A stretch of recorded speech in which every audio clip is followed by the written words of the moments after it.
بغیر نہ رہ سکے. پھر مجھ گنہگار کو ایک اور سعادت حاصل ہوئی جب حضور ضیاء الامت رحمۃ اللہ علیہ نے ضیاء القرآن کو مکمل فرمایا اور کتابی شکل کے اندر 5 جلدوں کے اندر جب تیار ہو کر آئی. آپ اپنے حجرے پاک سے مسجد کی طرف تشریف لائے تو وہاں پر آپ کو معلوم تھا، میں ان دنوں میں معذرت کے ساتھ خصوصی بھی ہوا کرتا تھا بہت زیادہ، وہاں پر وظائف کر کیا کرتا آپ کی اجازت سے. تو آپ کو معلوم تھا کہ یہاں بیٹھتا ہے. وہ آپ کے خدام تفسیر جو ہے 5 جلدیں ساتھ لے کر لائے اور مجھے تلاش کیے. تلاش کرنے کے بعد مجھ کو حکم دیا کہ تم نے یہ 5 کی 5 تفسیر لے کر دربار شریف کے اندر جا کر اپنے بزرگوں کے جو حضور ضیاء الامت کے والد گرامی اور دادا جان ہیں ان کی قبروں کے اوپر جا کے تم نے رکھنا ہے. اللہ رب العزت نے مجھ کو یہ سعادت عطا فرمائی جب ضیاء القرآن شریف کی تکمیل ہوئی اور میں آپ کے حکم کے تحت آپ کے بزرگوں کے قبروں پر حاضری دے کر وہاں پر ضیاء القرآن آپ کی خدمت میں پیش کیا. ایک اور چیز میں نے آپ کے حوالے سے بہت زیادہ محسوس کی، وہ یہ تھی کہ جب ہمارے درمیان بیٹھا کرتے تھے تو ہمیں بالکل حقیقت میں آپ کو بتاتا ہوں جیسا کہ تمام مقررین نے ارشاد فرمایا انتہائی زیادہ عاجزی اور انکساری آپ کی ضرورت ہے. انتہائی زیادہ ہمیں بسیط طالب علم ابتدائی دور کے اندر کچھ علم نہیں ہوتا تھا. یہ زمانے کے اتنا بڑا شخص ہے کہ جس کے در مقدس پہ ہم بیٹھے ہوئے، لیکن جب باہر کی دنیا دیکھی تو احساس پڑا. میں اس کی ایک مثال آپ کو دیتا ہوں. میں فاضل عربی کا امتحان دینے کے لیے گجرات والا بورڈ میں حاضر ہوا، وہاں پر گیا، امتحان دیا اور امتحان کے بعد وائبہ ہوتا ہے. 3-4 دن کے درمیان میں وقفہ تھا اور وقفے کے دوران جو گجرانوالہ کے مختلف مدارس تھے وہاں پر حاضر ہونے کا موقع ملا تاکہ پتہ چلے کہ وہ لوگ کس طرح پڑھا رہے ہیں، طلباء اور طالبات کی کیا سچویشن ہے. وہاں پر جب ایک دارالعلوم کے اندر مجھ کو جانے کا موقع ملا تو وہاں پر حالت یہ تھی کہ بہت بڑا نام تھا دارالعلوم کا، لیکن حالت یہ تھی کہ 9 اور 10 بجے کے قریب علماء سائیکل کے اوپر بیٹھ کر آ رہے ہیں اور اندر سے جا کر کتابوں کو حاصل کر کے اپنے استاد محترم جو وہاں تشریف فرما تھے انتظار کر رہے تھے کہ میرے شاگرد آئے اور میں ان کو پڑھانا شروع کروں. وہ علماء اندر کتابیں پکڑتے اور اپنے استاد محترم کی در مقدس میں حاضر ہوتے. میں حیران اور پریشان تھا. سائیکل پہ آ رہے ہیں، کتابیں یہاں دارالعلوم کے اندر پڑھی ہوئی ہیں اور استاد محترم کے پاس آ رہے ہیں، یہ مطالعے کی صورت کرتے ہیں. اور پھر وہاں پر طلباء کی جو تعداد تھی وہ مکین کوئی بھی نہیں تھا، سارے کے سارے امام تھے مختلف مساجد کے اندر وہ امامت کر رہے تھے. میں نے جب ان سے سوال کیا انہوں نے جواب دیا. پھر جب امتحان ختم ہوا تو مجھے حضور ضیاء الامت رحمۃ اللہ علیہ کی خدمت میں حاضر ہونے کا موقع ملا. اسی دوران کئی اور مدارس کے اندر جانے کا بھی موقع ملا. میں نے کھل کر چونکہ یہ تجربہ ہوا تھا آپ کی خدمت میں حاضر ہو کر میں نے سارے واقعات بیان کیے اور میں نے آخر کے اندر آپ کو یہ عرض کیا غریب نواز اللہ رب العزت نے جو آپ سے کام لیا ہے یہ آپ کا ہی نصیب ہے. ہمیں آج معلوم ہوا ہے کہ اللہ رب العزت آپ سے کتنا بڑا کام لے رہا ہے. جب ہم آپ کے پاس بیٹھا کرتے تو نصیحت آپ اکثر ہمیں کیا کرتے.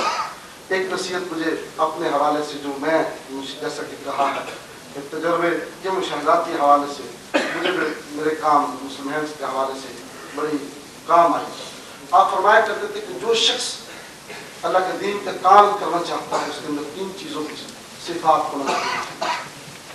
پہلی صفت یہ ہے جس کام کو وہ کرنا چاہتا ہے، ایون اگر آپ اس کو دوسرے سبجیکٹ کے حوالے سے مینجمنٹ کے حوالے سے دیکھیں تو یقیناً اس کے اوپر بھی یہ صادر آتی ہے. مجھے یقیناً الحمدللہ مختلف مینجمنٹ کے کوشش کرنے کا موقع ملتا ہے. وہاں پر 3 صفات کا اپنے ذکر کیا. آپ نے فرمایا کہ جس کام کو آپ کرنا چاہتے ہیں اس کا علم آپ کے پاس ہونا چاہیے. جس کام کو آپ کرنا چاہتے ہیں اس کا علم آپ کے پاس ہونا چاہیے۔ دوسرے نمبر پر آپ نے یہ ارشاد فرمایا کہ جب وہ کام اللہ کی رضا کے لیے کر رہے ہیں تو یقیناً اس کے اندر آپ کے اندر اس کا خلوص ہونا چاہیے۔ لیکن آپ فرماتے ہیں کہ بے شمار لوگ وہ ہیں جن کے پاس علم بھی موجود ہوتا ہے لیکن خلوص بھی ہوتا ہے، اللہ کی رضا کی خاطر اس کام کو کرتے بھی ہیں، لیکن ہم دیکھتے ہیں وہ ناکام ہو جاتے ہیں۔ ساری زندگی یہ سوچتے رہتے ہیں خلوص بھی تھا، علم بھی تھا، جانتے بھی تھے، لیکن ناکام ہم کیوں ہو گئے؟ آپ فرماتے ہیں اس لیے ناکام ہوئے ان کو کام کرنے کا طریقے کا علم نہیں تھا، دوسری ترتیب نہیں تھی ان کے پاس۔ نتیجہ کیا نکلتا کہ ساری عمر اس بات کی غور و فکر میں رہتے کہ ناکامی کی وجوہات کیا ہیں۔ جب تک انسان کو کام کرنے کا طریقہ نہ آتا ہو کہ کس طرح سسٹم کو بنانا ہے، اتنی دیر تک اس کا خلوص اور اس کے خلوص کا ثواب اس کو ضرور ملے اور اس کے علم اپنی جگہ بجا ہے، لیکن جب کام کرنے کا طریقہ اس کو نہیں آتا تو یقینی طور پر کبھی بھی وہ کامیاب نہیں ہو سکتا۔ آپ جب شریعت کورٹ میں ہوا کرتے تھے تو آپ اصول الفقہ نامی کتاب استاد ابو زہرہ کی ہم کو ایک دن کے لیے ویک کے بعد آ کر پڑھایا کرتے تھے۔ وہ 3-4 گھنٹے کا ایک لیسن ہوا کرتا تھا۔ وہ ہم کیا محسوس کرتے ہیں؟ میں اس کے ایک مشاہداتی تصور آپ کی خدمت میں پیش کرتا ہوں۔ وہ صرف 2-2.5-3 گھنٹے کا آپ کا، آپ بدھ کے دن آپ کا کورس وہاں پر عدالت ختم ہوتی، فوراً ڈیرا شریف تشریف لے آتے، یا بدھ کی شام کو یا جمعرات کو پھر ہم کو بلا لیتے اور بلانے کے بعد وہ 2.5 گھنٹے تک 7 اصول الفقہ ہم کو پڑھاتے، لیکن ساتھ یہ فرماتے کہ یہ میرا اصول الفقہ جو کتاب ہے یہ سامنے رکھنا ایک بہانہ ہے، میں بیسیکلی تم کو اپنے قریب کر رہا ہوں، میں بیسیکلی تمہیں چاہتا ہوں کہ میں کچھ چاہتی میں آپ کو دوں کچھ، میں آپ کو صحیح آپ کو بات بتاتا ہوں۔ 2.5-3 گھنٹے گزر جاتے ہیں، خود بھی آنسو آپ کے چہرے پر ہوتے ہیں اور ہر طالب علم جو ہے اس کے چہرے کے اوپر آنسو ہوتی اور یوں محسوس ہو رہا ہوتا تھا کہ اللہ رب العزت کی رحمت اور اس اللہ کے ولی کی برکت سے اللہ ہمارے دلوں کو صاف کرتا جا رہا ہے۔ آپ اس انداز کے ساتھ تربیت کرتے ہیں، جب نبی کریم صلی اللہ علیہ وسلم کے اس میں گرامی آتا، آپ کے صحابہ کے واقعات بیان کرتے، محبت رسول کے انداز کو بیان کرتے، صوفیہ کرام کے کارنامے بیان کرتے اور تاریخ اسلام کے اندر جو مسلمانوں نے بڑے بڑے کارنامے سر انجام دیے اس کو بیان کرتے اور بیان کرنے کا بیسیکلی جو مقصد ہوتا تھا کہ جو طالب علم ہے اس کے اندر ایک حمیت پیدا ہو، ایک غیرت پیدا ہو اور اس کو یہ معلوم ہو کہ ہمارا ماضی جو ہے وہ فضول ماضی نہیں ہے۔ اللہ رب العزت نے اندلس کے اندر، اسپین کے اندر 1000 سال تک انڈیا بر صغیر کے اندر اور حجاز کے اندر اللہ رب العزت نے مسلمانوں سے وہ کام لیے ہیں کہ جن کی بنیادوں کے اوپر دوسری قومیں کامیاب ہو رہی ہیں۔ میں 1-2 آخری چیزیں آپ کی خدمت میں پیش کرتا ہوں۔ تو میرے ذات کے حوالے سے میں جب ڈیرا شریف سے فارغ تحصیل ہوا تو میں ایک کاروبار کے اندر پڑ گیا، آپ کو اس کے بارے میں علم ہوا۔ مجھے آپ نے پہلے دن فرمایا کہ لگتے حسین تم اس کاروبار میں کبھی کامیاب نہیں ہو سکتے۔ میں اپنے ذاتی حوالے سے آپ کی بات کرنا چاہتا ہوں، تم کبھی کامیاب نہیں ہو سکتے۔ مجھے غریب نواز فرض چڑھ گیا، اب مہربانی فرمائیں، اب دعا کریں گے، میرا حال بدل جائے۔ اب فرماتے پوچھ، اب چھوڑ دو، ابھی چھوڑ دو، تمہیں کچھ نہیں ملے گا۔ میں مسلسل مجبوری میں پھنسنے کی بنا پر تقریباً 3-4 سال تک چلتا رہا اس میں۔ اور آپ صحیح بات آپ کو بتاؤں کہ جس وقت فقط میرے پاس یعنی کہ کاروبار کے اندر مکمل تباہی ہوئی اور آپ یہ شرط فرماتے تھے کہ جو تم کام کر رہے تھے ہر آدمی کام کر سکتا ہے، لیکن ہم نے تم کو جس مقصد کی خاطر پڑھایا ہے وہ کاروبار نہیں ہے، وہ اللہ کے دین کی تبلیغ ہے، لوگوں کو سیدھا راستہ دکھانا ہے، وہ مقصد ہمارا تمہیں پڑھانے کا۔ میں ہمیشہ یہ تجربہ نواز دعا فرمائیں، آپ دعا کریں گے میرے ہاتھ بدل جائیں گے، جو میرا قرض اترے گا تو مجھے اللہ تعالیٰ میں انشاءاللہ دین کی طرف واپس آ جاؤں گا۔ آپ یہ فرماتے نہ تیرا یہ قرض اترے گا نہ تجھے کامیابی ہوگی، ابھی چھوڑ دو، ابھی چھوڑ دو، ابھی چھوڑ دو۔ ہم طالب علم میں کم لوگ، میں نے کہا جناب بالکل انشاءاللہ چھوڑ دوں گا، لیکن چھوڑا اس وقت جب وزیر آباد سے لے کر بیرے کا کرایہ میرے پاس تھا. پھر آپ کی خدمت پہ حاضر ہوا. غریب نواز آپ صرف کرایہ رہ گئے. میں اتنا رویا آپ بلیو نہیں کر سکتے. میں اتنا رویا آپ کے یعنی کہ سر رکھ کر آپ کے قدموں میں اتنا رویا بلیو نہیں کر سکتے آپ. میرے اندر یہ خواہش تھی کہ میں دین کی طرف واپس آؤں. اللہ رب العزت اس رونے کو اپنے ولی کامل کے پاس قبول فرمایا. آپ نے دست اٹھایا, ہاتھ اٹھایا, فرمایا کہ یا الہی میرا نام لے کر ارشاد فرمایا یعنی اس کے حال کو بدل دے. میں آپ کو بلیو نہیں کر سکتا, آپ بلیو نہیں کریں گے. میں فقط شام کو بے رشک رہا, صبح وزیر آباد آیا اللہ کی رحمت اور اس کے فضل و کرم سے.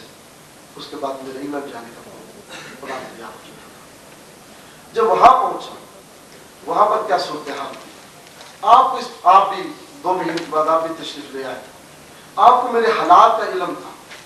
یہ شخص جو ہے کاروباری دنیا سے اور دنیا داری سے نکل کر آیا ہے. اس کے دماغ کے اندر کہیں وہ روپے پیسے کا چکر نہ ہو. مجھے پاس بٹھایا, فرمانے لگے مجھے معلوم ہے تیرے حالات کیا ہیں لیکن میں تجھے ایک نصیحت کرنا چاہتا ہوں. میں نے ارشاد فرمائی, فرمایا میں نے یہ نصیحت تمہیں کر رہا ہوں کہ دولت کی ٹھیک ہے تو مقروض ہے, کوئی بھی معاملہ تیرے ساتھ ہے, لیکن دولت کی لالچ کے پیچھے نہ جا. اللہ تجھے عزت کے مقام پر فائز کرے. پھر آپ نے جب مجھے ذمہ داری دی, پھر آپ کی خدمت میں حاضر ہوا. پھر میں عرض کیا حضور اب ذمہ داری آپ دے رہے ہیں لیکن آگے کر نازی فرمائیے. پھر میں رویا, آپ بلیو نہیں کریں گے میں اتنا رویا یعنی میرے والے رونے سے بہت بڑھ کر. پھر اس وقت آپ نے دست شفقت اٹھایا, پھر میرے کندھے پر ہاتھ پھیرا اور آپ نے یہ ارشاد فرمایا, لفظ میں تھوڑا سا تھوڑی پیشی ہے. آپ نے ارشاد فرمایا کہ یا علی میرے شاہ کو یا میرے سید کو عزت کی بلندی پر فائز کرنا. وہ دن ہے اور آج کا دن, وہ دن اور آج کا دن. ہر ایک دن اور ہر ایک لمحہ اللہ رب العزت نے اس طرح نوازی سے نوازا ہے جس کا آپ اندازہ نہیں کر سکتے. آج اس حضور امت نے ذات پاک کے حوالے سے آپ کی دعاؤں سے مسلمان کا آغاز کیا. یہ مسلمان وہ آرگنائزیشن ہے جو آج الحمدللہ 40 سے زیادہ ممالک کے اندر امت مسلمہ کے لیے خیر کا کام کر رہے ہیں. یہ حضور امت رحمۃ اللہ علیہ کے لگایا ہوا اپنا پودا ہے اور اللہ رب العزت کی رحمت سے. اور یہ ایسا کام ہے جو انڈیویجلی تو ہر کوئی کرتا ہے اہل سنت کے اندر, لیکن اجتماعی طور پر ایک ادارے کی شکل میں پہلا کام تھا جو کہ یورپ کے اندر الحمدللہ ہوا. اور اللہ کی رحمت ہے کہ پوری کی پوری اہل سنت بالخصوص وہاں پر ان کا سر جو ہے فخر سے اس کام کے اندر بالخصوص اس لیے بلند ہے کہ ہماری جو دوسری آرگنائزیشن ہوتی تھی یا دوسرے لوگ جو تھے ہم لوگوں سے پیسہ لے کر چلے جاتے اور نتیجتاً بعد میں ہم کو ہی گالیاں نکالتے, ہمارے خلاف پیسہ استعمال ہوتا.